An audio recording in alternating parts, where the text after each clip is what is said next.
आजकल हर कोई mobile addict है। लोगों को मोबाइल की आदत इस कदर लगी है कि वो एक दूसरे तक को नहीं पहचानते। वो घर में तो रहते हैं लेकिन रहते अपने घर वालों के साथ नहीं है, मोबाइल के साथ है।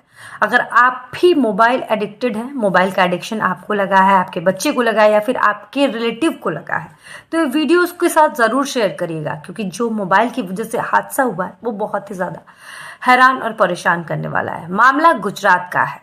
यहाँ पर एक 20 साल की लड़की, इस कदर उसको मोबाइल एडिक्शन हुआ, इस कदर उसको मोबाइल की लत लगी कि उसने 20 साल की उम्र में खुदकुशी कर ली।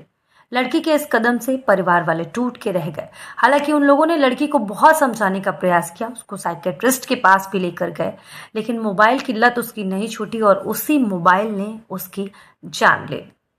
गुजरात के सूरत शहर के रहने वाली विशाखा राणा 20 साल की थी और मोबाइल की लत की वजह से उसको अपनी जान गंवानी पड़ी, क्योंकि इस कदर उसको वो एडिक्ट हो चुकी थी मोबाइल की कि वो खुदकुशी कर ली, किसी की भी नहीं सुनी। दरअसल मोबाइल पर देखकर वो अजीब गरीब फेस बनाती थी, मोबाइल पर देखकर वो फेस एक्सरसाइज करती थी, जिसकी वजह से उसको आदत पड़ गई थी हर वक्त गर्दन और फेस टेढ़ा रखने की। और ऐसे ही करके वो बात करती थी। उसके घर वालों को लगा कि शायद गलत एक्सरसाइज की वजह से इसका गर्दन और फेस टेढ़ा हो गया है। वो उसको डॉक्टर के पास लेकर गए। डॉक्टर ने चेक किया। डॉक्टर ने कहा कि फेस तो इसका सही है, गला भी सही है, शायद ये मोबाइल एडिक्टेड है। फिर उसके घर वालों ने क्या किया कि उसको साइकेट्रिस्ट के पास लेकर गए। वहां पर 2 महीने तक उसकी दवा चली। साइकेट्रिस्ट ने कहा कि इसको मोबाइल की बहुत ही ज़्यादा आदत लगी हुई है, आप लोग इसका फ़ोन ले लीजिए, इसको फ़ोन मत इस्तेमाल करने दीजिए, धीरे धीरे ये ठीक हो जाएगी।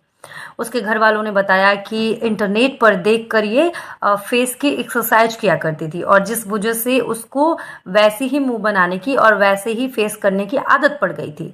वो आम लोगों से जब बातचीत करती थी, नॉर्मल किसी के सामने भी, तो वैसे ही वो फेस बना बना कर बात करती थी, जिससे घर वाले टेंशन में आ गए थे और उसको साइकेट्रिस्ट के पास लेकर गए।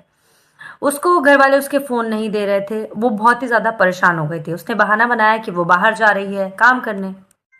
उसके बाद वो अपने काम से दोपहर में घर लौट आई। घर पे कोई भी नहीं था, उसका भाई था, वो ऑफिस गया हुआ था। जब 6:30 बजे वो लौटा तो देखा कि बहुत ज़्यादा भीड़ लगी हुई है, उसके घर पे लोग आए हैं, उसको लेकर जा रहे हैं।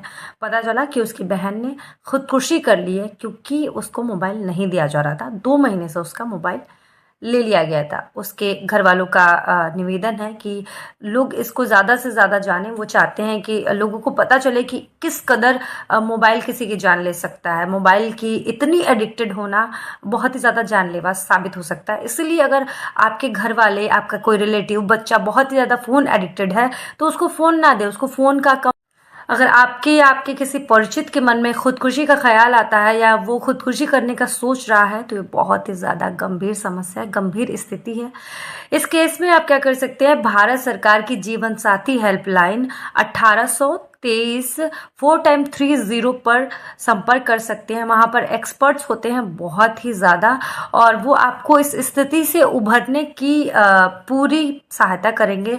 और अगर किसी के मन में भी ऐसा ख्याल आता है तो उसको आप ये नंबर स्क्रीन पर मैं दे देती हूँ, आप ज़रूर शेयर कर दीजिएगा और ज़रूर एक बार तो ज़रूर बात कर लीजिएगा। और सबसे खास बात ये है कि इसमें आपकी जो भी जानकारी है ना, वो गोपनीय रखी जाएगी। तो ये भी टेंशन नहीं है कि अगर आपके मन में ऐसा ख्याल आ रहा है तो आप बताते हैं तो कहीं किसी और को पता चलेगा। तो एकदम बेफिक्र हो के आप भारत सरकार की जीवन साथी हेल्पलाइन नंबर से कांटेक्ट कर सकते हैं और इस स्थिति से उभरने का एक प्रयास कर सकते हैं। एक बात याद रखिएगा, जान है तो जहान है।